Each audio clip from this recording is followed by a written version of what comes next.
sunset at the Durant Road Nature Preserve by the lake.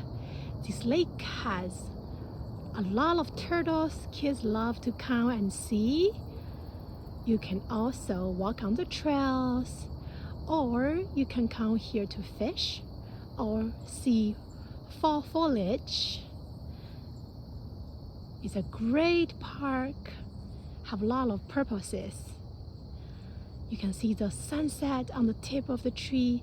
There's bathroom there, picnic tables, and a playground, volleyball court, as well as grassy areas, and lots of trees.